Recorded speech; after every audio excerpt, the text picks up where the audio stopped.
everyone. Welcome back to the Exploring Nollywood podcast. I'm your host, Mimi, and it's... I was on the last one. There's no one else here. It's just me. It's Toni. It's Toni! And we are in part 2 of exploring the romance genre in Nollywood. Did you like the last episode? Well, we've got lots more coming for you on this episode. Okay, since we've talked about like the little the tropes, let's talk about the characters you find in a Nollywood romance movie. The poor girl. Wow. The poor girl that, she's out there hustling. I think I mentioned it before, but I feel like the poor girl is often just often has the characteristics of what they want the ideal Nigerian woman to have. She's meek, she's humble, she's hardworking, she cooks good, she cleans, she's respectful to her elders, and she's, just that weak. She's weak. She just like bears all the bullshit that comes her way. She's borne all the things that life and her people have piled on her, and she's still happy, she's still smiling, she's still she's still offering him bread. Yeah, she's kind, she's often kind. So the poor girl is, sometimes very rarely you have the rich rude girl that needs to be tamed by the guy, usually played by Rita Dominic. The guy is usually Yule Doce. Sodiobi. But I think the fact that these are the names that sort of pop up in our heads immediately tell you just how prolific these actors were. Yes. Typecast, but definitely prolific. So typecast. So there's the rich girl that always needs to be tamed by the love of a good, humble, poor guy. Because the rude rich girl is never poor. And why would she? It's an entitlement thing. Yeah, poor. And you have an attitude. You're suffering. You're not. Nah, that's too much. Oh my god, I would totally watch a film where she's like rude and entitled, but she's poor. No, but then I don't think that the word isn't where that works. Is it's seen less as rude, more seen as street smart, where they've come away from the weak and docile and humble.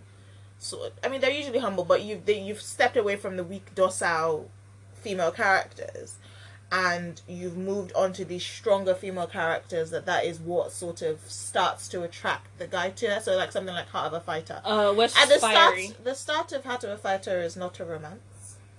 I'm gonna warn you all about that right now. What is it? Where he literally punches her eye? No, that's some domestic abuse there. He literally, she has a bandage on her eye for half of the film. That is not romance. But it's a good film. Y'all should check it out. I think it's on YouTube. YouTube needs to sponsor this podcast, man. Just sponsored by YouTube. Speaking of a sponsor. Nolly TV or one of those. Yes. But yeah, it's then we have the gentleman. Oh. The guy that's always nice, that's always cool, he's always fresh. Ken Eriks. Oh my god, I was going to say Ramsey Noah, but okay. Ramsey. Did you not just hear me say somebody punched somebody else in the eye? Yeah, but that was Ramsey Noah. Ramsey Noah used to be known as the lover boy. He used to bring it. Kind though, gentleman. Well, then let me change it to the lover boy, or the lover boy and the playboy is different, although they are sort of the same. The lover boy is the gentle, nice, loving, always there for the girl, and he's usually poor. That's never Ramsey Noah. I'm sorry, Paint My Heart, where he literally painted her heart. Is that a new film? No, it's quite old. Never seen it. You're the worst person to host this earth. I ain't never seen that film. This is a Nollywood newbie. Well, he was the lover boy, and he was known as the lover boy. And I see him as the lover boy, playboy type. Oh, actually, playboy will be Jamaica. The playboy will be Jamaica, where where he's, he's a playboy, he's been with lots of women, but this girl, she could be the Cinderella, she could be the rude entitled rich girl, she could be Blessing. Wow. Blah, blah. Blah blah. But there's something new and different, about her. Yeah. So yeah, there's the playboy, and then a slight variation. You have the bad boy, Jimike. Oh yes. Oh, Jimike brought bad boy vibes. You don't want Jimike. You don't want him. What? You don't want the bad boy. You shouldn't want the bad boy. But you do. This man has killed people. No, sometimes. Sometimes he's just bad. Some people are dead. Show some respect. Usually the Capone is the bad boy. The cult leader is the bad boy. And I feel like some people forget, right? For him to be a Capone, he does some shit. They should bring back the campus drama. No. I don't want to see New Nollywood. We're going to talk about New Nollywood romance. And then you have the girls squad or the boys squad, which is like, the girls squad is usually like in campus romances where, she moves with her own girl squad and they all like boy each other up, and the best friend is always there to help. But there's another one that's always goody. So you have the girl squad, and then you have the boys squad, of course, which is more common, where the male counterpart has his own squad. his boys. His boys that are like you can't get with so and so. That kind of how provides, like how sort of guys are. It adds the. That is usually where you'd get the comedy side of the like humor. A rom-com, yeah. Then we have rom-coms in Norway. I've been talking about we've been avoiding this, but then you have the mother-in-law or mother-in-law type thing. I feel like we need to come away from mother-in-law. They're often mother-in-law /mothers. I think we should say strong female character that is evil incarnate. I think just call a spade a spade. Sometimes it's the mom and she doesn't like the girl / guy because he's poor or he's or it's a forbidden love. Sometimes it's just sheer wickedness. Sometimes it is. Sometimes it is I don't know. There's sometimes it's home trouble. Yeah, she's just there to provide. She ain't got no like nothing. Yeah, like what do you gain from this? Nothing. But she's like providing trouble for our main couple. Like that's a big obstacle. We talked about the bad girl. The bad girls. Like the other. There's the other woman. Okay. So I feel like the other woman is usually the other side of the couple that you're not meant to root for. So that we've spoken about her, like that rude girl that can't cook or can't do anything like that. Yeah, played by Manalisa Chinda. In like the fakest American accent ever. Oh my god! Yeah, she has a fake American accent, and she's like rude to the parents, and she's like, oh, and she smokes. Remember how bad girls always smoke? That's how you know they're bad girls. Because they smoke and they wear mini skirts. I mean, and that's how you know the good girl has become a bad girl when she starts smoking. Oh, yes. Oh, like, I love that one. I love those ones. Lung disease is not cute, okay? Lung disease is not cute. It's not cute. But there is this thing in Nollywood where it conflicts smoking with being evil. Like, it's just smoking. It's like, it's not kill somebody except yourself. I mean, secondhand smoking exists. You say, as a healthcare professional, I understand where I won't say I support it, but if like equating smoking to being a bad person is how you're stopping younger people from smoking, do it. No, but then why did they make it look so cool? Why did they make it look so cool? How many of us have rolled paper and set it on fire and pretended to smoke in our youth? So swing and a miss there. There is the mom that always dies. Or the beginning of the suffering. someone that's on the verge of dying. So is Mama. Mama or Papa, Papa never her dies. sisters, Is it her that Papa brothers. has already died? Oh, Papa has Oh. no. Sometimes Papa dies, and because of that, they kick them out of the house. Yeah, so Papa has already died. Yeah, so there's the parent who exists to cause suffering, who exists to die or be ill. But then I think you a lot of those characters, you find them, because frankly the fact that I'm able to talk about all of these genres and all of these tropes and all of these movies so easily, that is how you know that they exist in older Nollywood and new Nollywood too. I've like, again, I don't really watch new Nollywood films, so where would you say those old, I say old tropes, but old type of films fit into new Nollywood today? You still get the same tropes. Since you said it, let's talk about what we would say new Nollywood romances. I think last time we decided that some of the movies on YouTube might still be old Nollywood, just in a new shinier coating. And then new Nollywood as we defined it is a bit different. You know, that's when we start having the more progressive. Is it progressive? They're trying to be. I mean, yeah. So true. you won't really find the meek girl anymore. No, you know what? And I think that is something that's really, really good about new Nollywood, is that you now find the female counterparts of the couple is mouthier. She's a bit rude. She stands up for herself. You know, she's not a weakling. And I think we have actually moved away from that model where she's like the ideal female.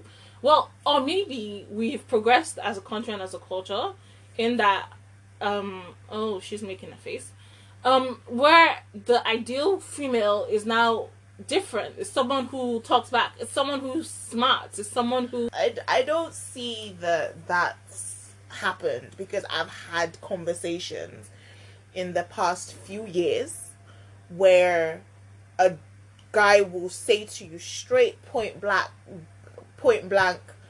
straight face, no word of lie, no word of joke, he is completely serious, that he would rather marry a village girl than someone who's gone to university and stuff like that. Simply because there are no more village girls, my sweets. Simply because everybody I don't open into she fits into this weird mold of woman that they want. And like, well, go back to the village and find her then. Well, Nollywood has moved on. New Nollywood. Oh, I love it. I love it. I love it. And I love it. They are self-possessed women. They are women that know what they do. They often have a business. They usually have a job. They they know. If Cry for Help was made now, new Nollywood standards, Nkira Savalas would probably have learnt a trade or gotten, built a business, lifted herself out of poverty, but met the guy, and do you know what film that is? What? Carol the Shoemaker. Yes. By our queen. It's a great film. She is poor, she's suffering, but she knows herself. She stands firm for herself. Yes. She stands up for herself. She stands up for her sister. She stands up for her family. She stands up to this guy that's trying to play savior to her. And frankly, she doesn't let him. She takes his advice, but there is no point where he gives her money or he let's talk puts about her on a white horse and sort of rides away into the sunset with her. But let's talk about let's talk about Wedding Party. She had the backbone. Let's talk about 7.5 Dates. You know, these women, they know what they want. They're educated. Yeah. So, New Nollywood has moved on. Yeah, but then so do you find that a lot of these films, they play on the trope that it's because she's like that there has to be a film where she's finding romance? Ooh, that's a good one. I don't know. So it's usually because that's the reason that they're giving, because she's a strong woman, she's focused on her business, she's you know what, there's a lot of a lot of films like that, especially on like YouTube, or she's been so focused on becoming this boss bitch that men are intimidated by her. Men want her to change. Men want her family wants her to change just so she can get a man. And I actually have no idea how those films end, whether she changes or he changes. But obviously sometimes she changes and he changes. So there is always a happy ending to these films where she does end up with a man that suits her lifestyle. But I feel like that is a trope that they are now starting to bring up, where it's a good thing because you are showing like young women that these are women that they should aspire to be. But yes, you're also in like a whispering way saying, men don't like that. You're gonna change. You're gonna be single. And you need a whole film and like Auntie Beverly is gonna be you know, that kind of when will you marry? Is it business that you will marry? Is it law that you will marry? Etc, etc, etc. You know, that kind of thing where you're seeing that a lot. I remember I've been watching Skinny Girl in Transit. That's a good film. It's a series on YouTube by Indani TV, where she is strong. She has her issues, but throughout the series, she's becoming stronger. She's becoming more confident. She's achieving so much. She gets her own radio program, but at the same time, the guy that is with her throughout it. He's not trying to bring her down. He's not trying to tamp down her achievements. If anything, he's trying to build her up. So those kind of stories are the kind of stories that you want to see. We are seeing more of now. Yeah. So yeah, but when it comes to the guys, you still have the bad boys. You still have the gentlemen. You still have, you know, the prince. you see less princes now. Well, I guess now they don't just do pure romances. Romance movies aren't being made for the sake of it being romantic. It must have something new. Yeah. To bring, it must have something new to contribute. Like, so it brings something new. Let's say Namaste Wahala now. Obviously, what is being new is the fact that she wants to marry this Indian guy. Yeah, but like when nowadays there's something else happening. It's not just pure romance. I mean, nothing is pure romance, but it's not just boy meets girl. Yeah. It's like girl loses her inheritance and needs, you know, things. But I feel like you get less invested in the romances. I think it's because it goes back to, I think we've spoken about this before as well, they're less relatable characters. That's true. But what is it in us that we relate more to the meek, I'm gonna come back and say stupid girl that just takes all the troubles of the world, and not the independent girl that is trying to make something of her life. That is why we're gonna talk about that's a nice segue into toxic love stories. Now, toxic love stories, what does that mean? What do I want to talk about? Old and maybe new Nollywood stories are toxic, and that they might have had some influences on us. I'll go first. What in heaven's name was that brief time in Nollywood history where a guy would hurt a girl and then have to marry her? Or so yeah, in Heart of the Fighter, he injures her eyes. In another film with Genevieve and Emeka, I forget the name, he blinds her and he has to marry her, and then they fall in love. What was that? She mentioned, I think we were speaking earlier, she mentioned Beauty and the Beast. Like, that's another toxic love story. That's not cute. But Beauty and the Beast, I think, Beauty and the Beast isn't just like he's physically a beast. We talked about that, you know, the bad guy, where he falls in love with the good girl and now she has to change him. That's Beauty and the Beast, basically. And that's a toxic love story. Like, that's hella toxic. Because it then, it going back to the impact, it then teaches you that you can change a man.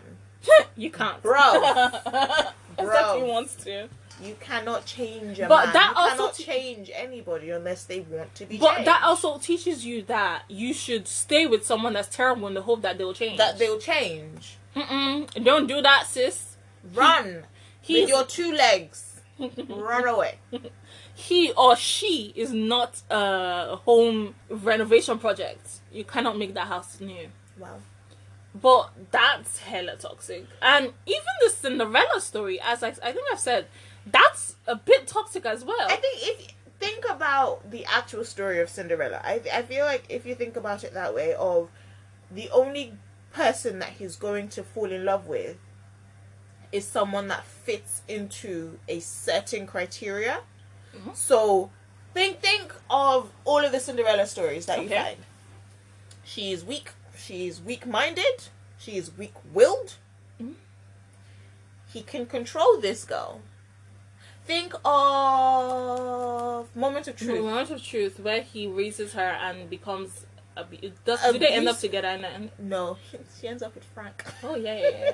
That was you can't forget Frank. Frank with the American accent that takes them to America. Well, that was a very nice. Evelyn, you know that. That was a very nice subversion of the trope where he raises her up. But that's basically like some Cinderella stories. He basically raises her up. Yeah, but then the end game isn't that couple. It's this other couple with this man that wears the same suit every time we see him. Every single time. But yeah, his name was not Frank. The other dude's name was Frank. Michael Zarian was so good in that. Michael Zarian was Frank. Chama Chukwu was so good in that. You know, he's shooting the current one. He's currently shooting a film that's sort of similar. I see on his Instagram. I love it. He's like, walk into the slap, and I'm like, okay. Frank is back. No, but yeah.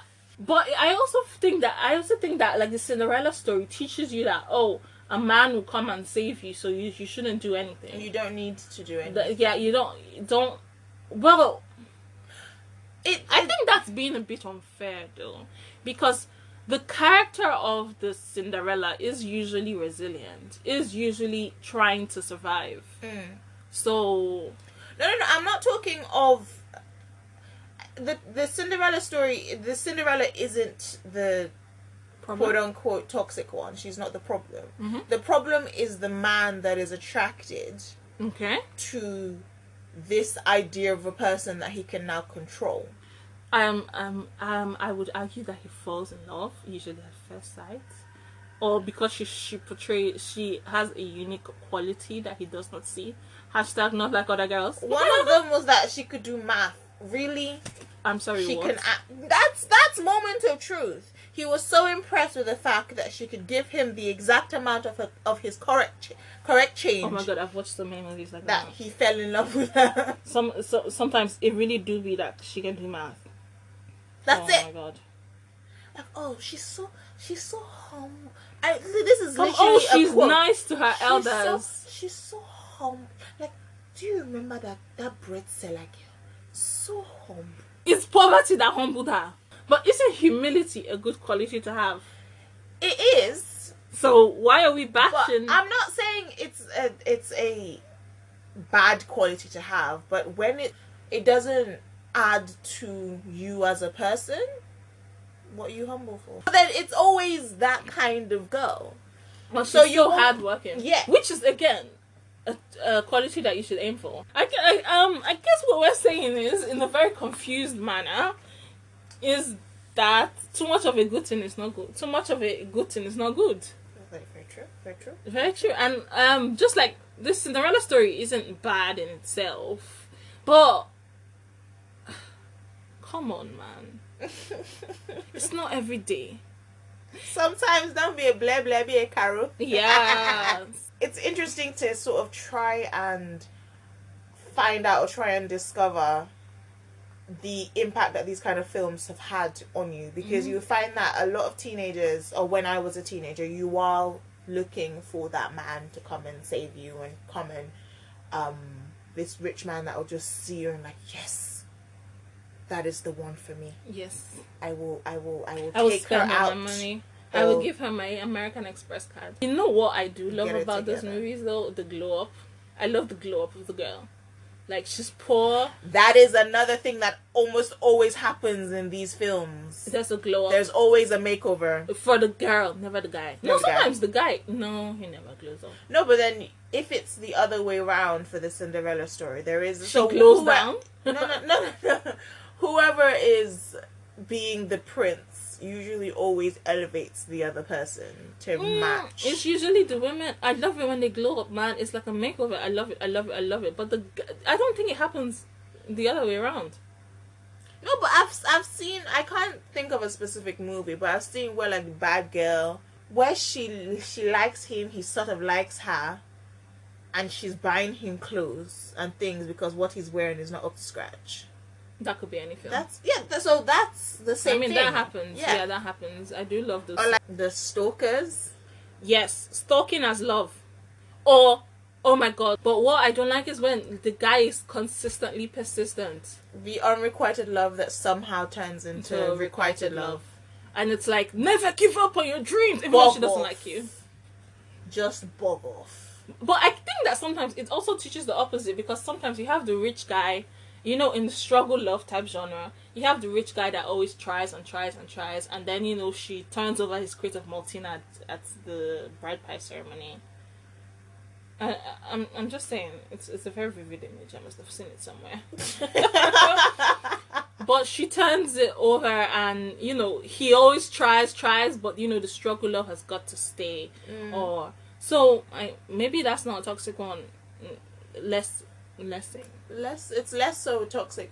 It's less so a toxic love story, but more like a toxic behavior that we're finding that it's almost glorified. Praised. Yeah, glorified.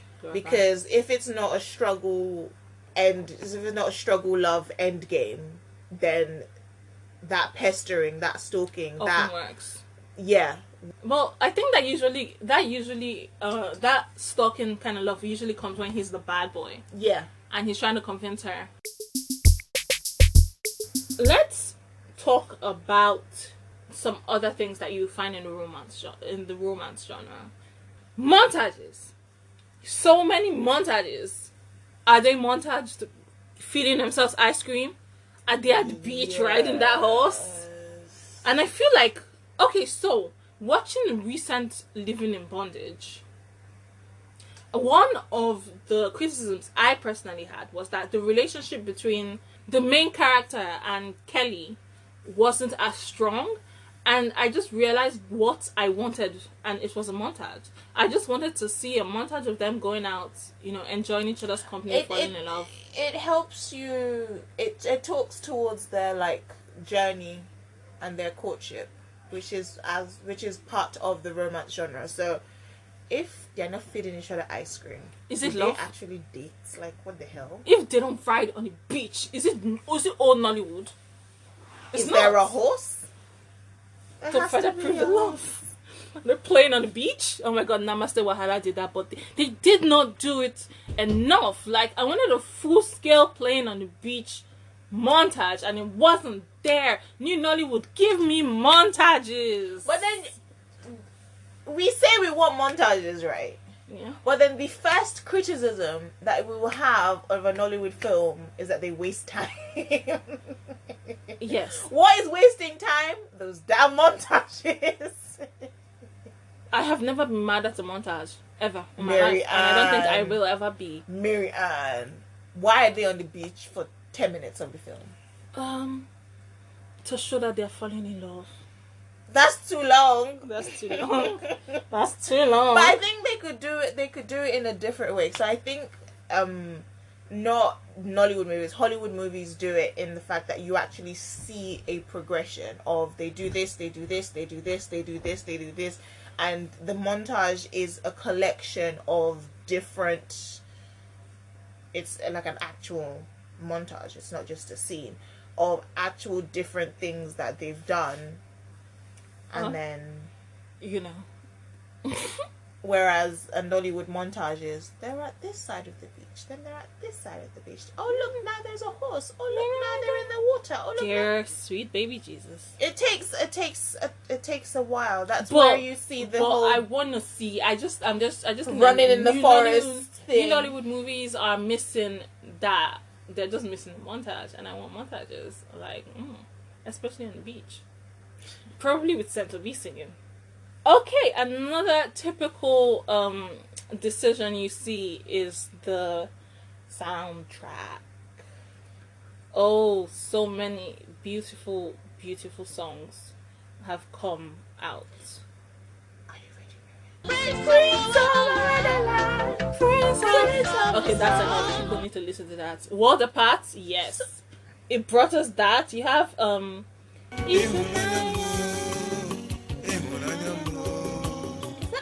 Ifenayamo. I thought it was just I love it. There's this film called Conspiracy. Like I've probably watched the film, and when you forget something completely, but then and then all of a sudden something just, you hear the song and it just unlocks a part of your brain that you didn't know was there. Nice. That was a really good film. You and I will be the one. You and me. You and me. And we will be the one. Apparently Saint Obi does soundtracks does songs as well. This was an interesting one. It had the one we just watched had like I Can Show You the World type vibes. Oh man. What's the name of the film? It's called Final Whistle. You are the melody of my life. You are the woman for me. All of this is on Throwback Ninja TV on Instagram and Facebook. Check it out. I think we interviewed him for the last episode. Okay. So he's got all these cool oldies and Nollywood greats. Let's round down. What is your favorite romance movie? Favorite romance movie? Yeah. I think has to be Courage Shoemaker. I know we've talked about it a lot and we keep mentioning it, but it's a fantastic film. Like, I've watched it several... Like, how you know something for me is a good film is when I can watch it more than once. That and Waterpart. Like, Waterpart, I think I used to watch quite a lot when I was younger, but now I just couldn't. It's too long. It's too long a film. My favorite romance film has the forbidden love aspect. Love it. It's Private Sin with RMD. Oh my god, how have we not mentioned RMD while listing out the legendary lover boys? We talked about tropes and love. And then we talk about the spiritual love. What about the unrequited spiritual love? Where they jazz you. Is that a romance though? Yeah. That's on that Juju films. For a period of time. Look forward to what we shall call the jazz movies. No, that's not romance. No, in this one you have RMD, Stephanie Okereke. I think that was like the first time I saw Stephanie Okereke, who is my favorite actress, and Genevieve and Olu Jacobs, where RMD is a pastor. Yeah. Oh wow. And he's married to Genevieve, but she's like the worst. And I mean, I don't really want to get into discussions of why and how she was the worst, but it walks the fine line between sexism. Oh dear. But his father marries a new wife, which is Stephanie Okereke, and then forbidden love happens. That's not forbidden love. That's actual disrespect. But no, Nah, guys, watch it. Private Sin. It's on YouTube. Okay, YouTube is like really coming true for us. But I love that movie. It's like, it's forbidden love. It's got Genevieve acting as snitch. Oh, I love it. Genevieve must have had like the most fun in that. And it's got Stephanie Okereke in it acting the good wife, and then RMD, battling with his feelings, Pastor Jake, because he's a pastor, but he's loving his father's wife. I'm sorry, who would not want to watch that? Who would not want to watch that? I love that film.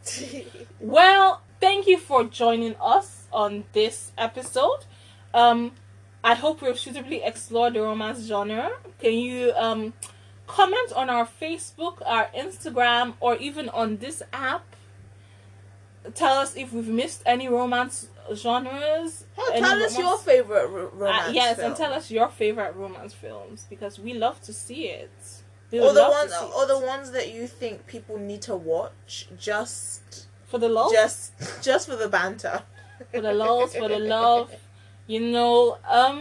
And thank you for joining us. Next episode is gonna be an interview with a very, very nice guy called Jimmy. I had lots of fun interviewing him. And see you in the next episode. Say bye. Bye. Bye.